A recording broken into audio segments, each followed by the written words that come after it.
इस विधि से बृहस्पति देव की पूजा और व्रत कथा करें, आपकी हर मनोकामना पूरी होगी। बृहस्पतिवार के दिन भगवान बृहस्पति की पूजा की जाती है, जिन्हें धन, बुद्धि और शिक्षा का देवता माना जाता है। बृहस्पति देव की पूजा करने से मनोकामनाएं पूरी होती हैं और परिवार में सुख शांति बनी रहती है। शीघ्र विवाह के लिए भी यह व्रत करना उत्तम माना जाता है। गुरुवार को भगवान बृहस्पति की पूजा करने से परिवार में सुख शांति रहती है और जल्द विवाह के लिए भी यह व्रत किया जाता है। बृहस्पति देव की पूजा और व्रत बहुत ही विधिपूर्वक किया जाता है। आइए जानते हैं बृहस्पति देव की पूजा और व्रत कथा की विधि। गुरुवार व्रत की विधि। गुरुवार के व्रत को विधिपूर्वक करना आवश्यक है। व्रत के दिन सुबह उठकर भगवान बृहस्पति की पूजा करनी चाहिए। पूजा के लिए निम्नलिखित सामग्री का उपयोग करें: पीले फूल, चने की दाल, मुनक्का, पीली मिठाई, पीले चावल और हल्दी। इस व्रत में केले के पेड़ की पूजा भी की जाती है।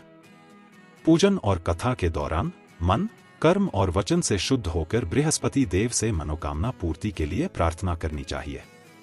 इस विधि से पूजा करने से परिवार में सुख शांति बनी रहती है और मनोकामनाएं पूरी होती हैं। गुरुवार व्रत की विधि के अनुसार सबसे पहले एक बर्तन में जल में हल्दी डालकर इसे केले के पेड़ पर छिड़के। इसके बाद केले की जड़ में चने की दाल और मुनक्का चढ़ाएं। पूजा के दौरान दीपक जलाकर पेड़ की आरती उतारें। इस दिन केवल एक समय भोजन करें, जिसमें चने की दाल या पीली चीजें शामिल करें और नमक का सेवन न करें। पीले वस्त्र पहनें और पीले फलों का उपयोग करें।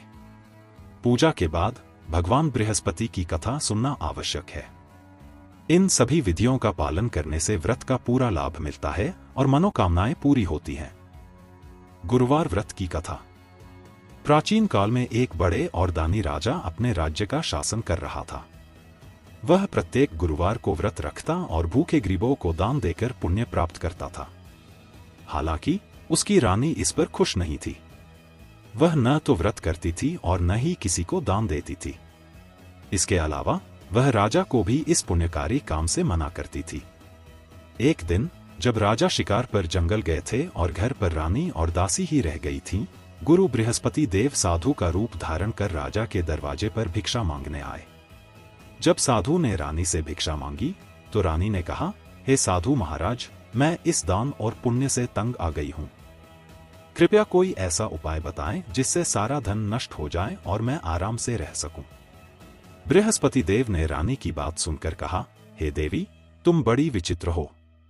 आमतौर पर लोग संतान और धन की कमी से दुखी होते हैं। यदि तुम्हारे पास अधिक धन है तो इसे शुभ कार्यों में लगाओ। कुंवारी कन्याओं का विवाह कराओ, विद्यालय और बाग बगीचे बनवाओ, जिससे तुम्हारे दोनों लोग सुधार सकें। लेकिन साधु की यह सलाह रानी को पसंद नहीं आई। उसने जवाब दिया, मुझे ऐसे धन की कोई आवश्यकता नहीं है जिसे मुझे दान में देना पड़े और जिससे मुझे अपना सारा समय नष्ट करना पड़े। तब बृहस्पति देव ने रानी से कहा, यदि तुम्हारी ऐसी इच्छा है तो जैसे मैं कहता हूं वैसा ही करना। गुरुवार के दिन घर को गोबर से लीपना, अपने बालों को पीली मिट्टी से धोना, बाल धोते समय स्नान करना, राजा से हजामत बनाने को कहना, भोजन में मांस और मदिरा खाना और कपड़े धोबी के पास धुलवाना। इस प्रकार 7 बृहस्पतिवार करने से तुम्हारा सारा धन नष्ट हो जाएगा। इतना कहकर बृहस्पति देव साधु के रूप में अंतर्ध्यान हो गए। रानी ने साधु के निर्देशों का पालन करना शुरू किया और केवल 3 बृहस्पतिवार में ही उसकी सारी संपत्ति समाप्त हो गई। राजा का परिवार अब भोजन के लिए तरसने लगा। तब एक दिन राजा ने रानी से कहा, हे रानी, तुम यहीं रहो, मैं दूसरे देश जाता हूं क्योंकि यहाँ सभी लोग मुझे जानते हैं और मैं छोटा काम नहीं कर सकता। ऐसा कहकर राजा विदेश चला गया, जहाँ वह जंगल से लकड़ी काटकर उसे शहर में बेचता और इसी तरह अपना जीवन यापन करता। इस बीच राजा के चले जाने पर रानी और दासी बहुत दुखी रहने लगी। एक बार जब रानी और उसकी दासी को 7 दिन तक बिना भोजन के रहना पड़ा तो रानी ने दासी से कहा, हे दासी, पास के नगर में मेरी बहन रहती है जो बहुत धनवान है। तुम उसके पास जाकर कुछ मदद ले आओ ताकि हम कुछ दिन गुजर बसर कर सकें। दासी रानी की बहन के पास गई, लेकिन उस दिन गुरुवार था और रानी की बहन बृहस्पतिवार व्रत की कथा सुन रही थी। दासी ने रानी की बहन को रानी का संदेश दिया, लेकिन उसकी बहन ने कोई उत्तर नहीं दिया। जब दासी को रानी की बहन से कोई जवाब नहीं मिला तो वह बहुत दुखी और क्रोधित हो गई। वह वापस लौटकर रानी को सारी स्थिति बता दी।